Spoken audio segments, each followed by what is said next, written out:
सज्जन में और दुर्जन में और तो क्या अंतर है? सज्जन के भी हाथ पांव है, दुर्जन के भी हाथ पांव है। सज्जन के भी आंख, कान, नाक आदि 500 इंद्रियां है, दुर्जन के भी 500 इंद्रियां है। तो दोनों में और तो क्या अंतर हो सकता है? कोई ऐसा तो है नहीं कि दुर्जन के ललाट पर सींग होगा, ऐसा तो कुछ होता नहीं है। शरीर तो है वैसा ही है। तो फिर फर्क क्या है सज्जन में और दुर्जन में? एक संस्कृत भाषा में श्लोक आता है कि सज्जन के लक्षण क्या और दुर्जन के लक्षण क्या। 3 लक्षण बताए गए हैं सज्जन के, 3 लक्षण दुर्जन के, 3 विषयों के आधार पर।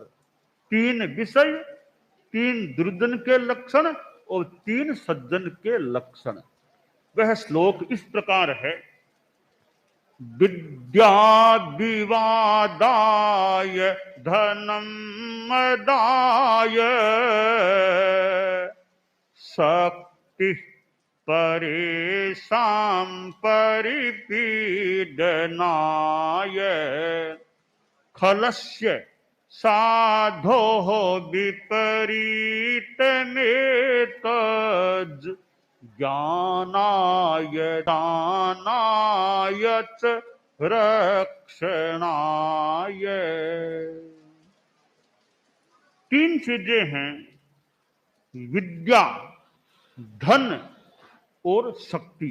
विद्या, धन और शक्ति, इन तीनों के उपयोग में दुर्जन और सज्जन में अंतर होता है। अब दुर्जन विद्या का क्या उपयोग करता है? विवाद करने में। विद्या है, कुछ पढ़ा लिखा है, कुछ क्षमता है, तो विवाद करेगा, बात को उलझाने का फालतू विवाद करेगा। तो दुर्जन का एक लक्षण है, पहला लक्षण है कि विद्या से विवाद को बढ़ाने का प्रयास करना। अब दुर्जन का दूसरा लक्षण धन के संदर्भ में है। धनम मदाय, दुर्जन के पास धन आ गया, करता है, मद करता है, अहंकार करता, करने का प्रयास करता। एक वो छोटी सी बात आती है, एक मारवाड़ की एरिया की बात समझ लें कि कोई पुराने जमाने की, अभी भी कुछ हो सकता है, वो चंदूबाई का चूड़ा, महिलाएं वो चूड़ा कहते हैं, चूड़ा पहनती, चंदूबाई का चूड़ा, ऐसा आजकल पता कहीं कहीं हो सकता है। तो एक महिला, वृद्ध महिला थी, कहीं से पैसा बटोर के, पैसा इकट्ठा करके, जैसे तैसे सामग्री पैसे की जुटा करके चंदूबाई का चूड़ा खरीदा कि मैं ये चूड़ा पहनूंगा और औरतें आएगी, देखेंगी मेरे चूड़े को। तो एक दिन उसने वह चूड़ा पहन लिया और घर के बाहर मोढ़ा, वो मोढ़ा लगा के बैठ गई। चूड़ा पहन रखा, भी औरतें मोहल्ले की आएंगी तो मेरे पास रुकेंगी, हाँ सा चूड़ा कब खरीदा, चूड़ा कब ले लिया, मुझे पूछेंगी, तो मेरे चूड़े का एक प्रदर्शन हो जाएगा। आधा घंटा बीता, कोई औरतें कोई आई नहीं वहां उससे मिलने के लिए, वो चूड़ा देखने के लिए। तब सोचा, रे मैं इतना पैसा भी लगाया और चूड़ा भी खरीदा और पहना भी, कोई आए नहीं चूड़ा देखने के लिए, तो तब तो कोई मजा नहीं आया चूड़ा पहनने का। वृद्ध बुढ़िया थी, बुढ़िया महिला थी। सोचा ऐसे तो लोग आए नहीं तो क्या करूं, लोग तभी तो मेरे चूड़ा पहनने का मतलब पूरा होगा। तो उसके वो झोंपड़ी थी, उसने झोंपड़ी के तुड़ी आग लगा ली, झोंपड़ी के आग लगाई, लगते धुआं उठने लगा। तब वो मोहल्ले के लोग आए, रे क्या हुआ, रे क्या बुढ़िया की झोंपड़ी, रे क्या हुआ, आओ आओ आग बुझाओ बुझाओ। लोग 10-15, कई औरतें भी आई साथ, आज भाई साहब हमारे बुढ़िया भाई साहब हैं, उनके झोंपड़ी में क्या हो गया, आग लग गई। तो वो गांव की 5-7 औरतें आई थी कि माजी साहब आग कैसे लग गई, जो पानी डालते हैं बुझाते हैं। तो वो माजी साहब बोली, वो छोटी उम्र की कई औरतें बिननिया सी वो आई थी, तो भिननिया थे, अब आया हो थोड़ा, अब आया हो थे। अब माजी साहब हमको तो देखा कि धुआं उठा तब दौड़ के आई हैं, तो क्या हुआ, आग बुझाएं करें तब आए हैं। तो आग कैसे लग गई, कैसे, अब पूछती हो कैसे लग गई, 1 घंटा पहले तुम आ जाती। तो कहा अच्छा माजी से चूड़ा कब पहन लिया, चूड़ा कब से, अब पूछती हो चूड़ा कब पहन लिया, पहले आती पूछती तो आग भी नहीं लगाती, मैं झोंपड़ी के। तो अभी झोंपड़ी की आग इसलिए लगा दी कि सब औरतें वगैरह आएंगी, मेरा चूड़ा देखेंगी, पूछेंगी, इसलिए आग लगाई थी मैंने। तो धनम मदाय, दुर्जन के पास धन होता है, संपत्ति होती है, वो उसका दिखावा, प्रदर्शन, अहंकार वो करता है। और दुर्जन के पास शक्ति है, शरीर बलवान है, तो वो क्या करेगा, वो परेशान परिपीडनाय, शक्ति है तो किसी के थप्पड़ लगाएगा, किसी के मुक्के की मारेगा, किसी के लात की लगाएगा, कुछ करेगा, झगड़ेगा, किसी को गिराएगा। अपनी शक्ति का उपयोग दूसरों को परिपीड़ित करने में करता है। तो दुर्जन है तो विद्या, धन और शक्ति का उपयोग नेगेटिव कह दें, असत्य रूप में करता है। वो सज्जन आदमी है, अगर सज्जन के पास विद्या है, वो फालतू विवाद नहीं करता, वो तो विद्या से ज्ञान को और बढ़ाएगा, दूसरों को कुछ बताएगा, समझाएगा, दूसरों को भी ज्ञान देगा, खुद का ज्ञान और बढ़ाएगा। तो वो ज्ञानाय, ज्ञान को बढ़ाने में विद्या का उपयोग सज्जन करता है।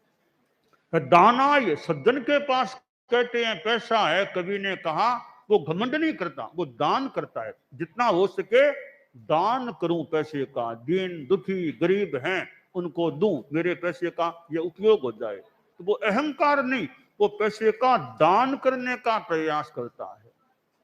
और सज्जन के पास शक्ति है, वो किसी को तकलीफ देने का प्रयास नहीं करता, तकलीफ देने के लिए प्रयास नहीं करता, तो जो तकलीफ में हैं उनकी तकलीफ को दूर करने का प्रयास करता है।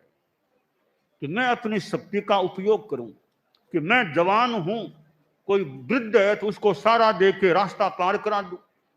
तो शक्ति का अच्छे में उपयोग करता है। दुर्जनता हो तो शक्ति का दुरुपयोग, दुरुपयोग कैसे, एक फिर बुढ़िया माई की बात, बुढ़िया माई जा रही थी, सिर पर पोटली थी, सामान था, सिर पर रख करके, बुढ़िया थी, 80-85 की उम्र थी, बेडिये के सारे से चल रही थी।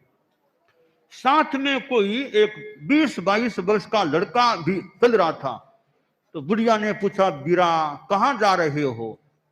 तो माँ जी अगले गांव ही जा रहा हूँ। कि अगले गांव ही मुझे जाना है बीरा, तो ये मेरा बोझ थोड़ा सा तुम ले लो ना, तो मुझे थोड़ी राहत मिल जाएगी, बहुत बोझ है सिर पर, तुम ले लो, आगे मुझे पहुंचा दो। तो वो थोड़ी दुर्जनता कह दें, असज्जनता कह दें, कि ना मैं क्यों तुम्हारा बोझ लूं, मैं क्यों बोझ मरूंगा, बोझ तुम्हारा तुम जानो, मैं क्यों बोझ लूंगा। तो ठीक है बेटा कोई बात नहीं। अब बेचारी बुढ़िया फिर धीरे धीरे चल रही थी, वो लड़का थोड़ा तेज चल के आगे बढ़ गया। अब लड़के के मन में आया, रे मैंने मनाई क्यों की, बुढ़िया ने चलाकर कहा था तो हाँ भर लेता, लेकर के चंपत हो जाता, मेरे काम मैं चोरी हो जाती, चोरी कर लेता, वो सामान मेरे काम आता, मनाई क्यों की, अब भी प्रयास करूं। वो लड़का रुक गया। थोड़ी देर में बुढ़िया भी वहां पहुंच गई। बोली, बुढ़िया दादी लाओ लाओ मुझको दे दो ये बोझ, मैं आगे तुम्हें पहुंचा दूंगा, आगे जाके रख दूंगा तुम्हारा बोझ, लाओ बुढ़िया माई मुझको दे दो। बुढ़िया भी समझदार थी कि बेटा अब तो नहीं दूंगी, अब तो नहीं दूंगी बेटा। कि क्यों माँ जी तुम्हारा सहयोग हो जाएगा, अब तो नहीं दूंगी। तो क्यों, क्यों जो तुमको कह गया वो मुझको भी कह गया, अब मैं नहीं दूंगी बोझ, तुम्हारी मति खराब हो गई, मुझे भी पता चल गया, अब मति खराब हो गई है तुम्हारी। तो दुर्जन होता है वो सहयोग की अपेक्षा और कठिनाई में किसी को डालने का सा काम कर सकता है। तो आदमी को सज्जनता, सुजनता, साधुता की भावना रखनी चाहिए और सहन करना चाहिए। दुर्जन आदमी गुस्से में आ जाता, को सज्जन यो आवेश में आए नहीं, आना चाहिए नहीं, देखना चाहिए, धैर्य रखना चाहिए, शांति रखनी चाहिए। कांच कथीर अधीर नर, कशान उपजय प्रेम, कसनी तो धीरा सहे, कह हीरा कह हे। कांच है, कांच पर कोई यो कांकरा यो फेंको तो कांच तो टूट सकता है, थोड़ा कांकरा फेंको कांच पर, टूट सकता है। अधीर आदमी है, उसको थोड़ा सा दो चार सुना दो, तत्काल वो गुस्से में आ सकता है। परंतु हीरा, हीरे को प्रयास करो, वो यूं कांच की तरह टुकड़ा उसका नहीं होता आमतौर से। और सोना है वो सहन कर लेता है, निखर जाता है। स्वर्ण विघर्षण से जो सत्य, तो वो निखरता है। तो सोना कठिनाई को झेलकर निखरता है, हीरा भी अच्छेपन को प्राप्त हो सकता है। धीर आदमी है, गंभीर आदमी है, सहिष्णु आदमी है, सज्जन आदमी है, उसको भले दो चार गालियां भी दे दो, वो आपा नहीं खोता है, शांति रखता है। ठीक है, जवाब देना होगा दे सकता है, पर आपा नहीं खोता, आवेश में नहीं आता। तो धीर बनना चाहिए हम सभी को, अधीर आदमी नहीं, धीर बनने का प्रयास करें कि छोटी मोटी बात हो जाए तत्काल आवेश गुस्सा नहीं करें, शांति रखें, धैर्य रखें, सोचें समझें क्या करना क्या नहीं करना, क्या जवाब देना कि नहीं देना। हर बात का जवाब देना भी मेरे ख्याल से जरूरी नहीं होता है। हर बात का जवाब दो, स्पष्टीकरण दो, वो दो, भाषण दो, व्हाट्सएप में स्पष्टीकरण दो, वो करो। हर बात जवाब दिया जा सकता है, मौके पर जवाब दिया भी जा सकता है। हर चीज का जवाब देना भी जरूरी नहीं है कि फालतू सी बात है, क्या जवाब देना इसका। तो हर बात का जवाब लिख करके या भाषण में न भी दें तो जवाब कैसे दें?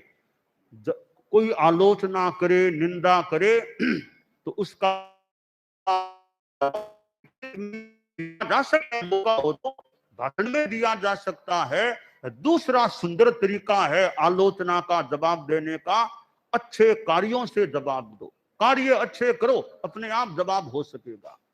तो जवाब जबान से भी हो सकता है और जवाब अच्छे कार्यों से हो सकता है।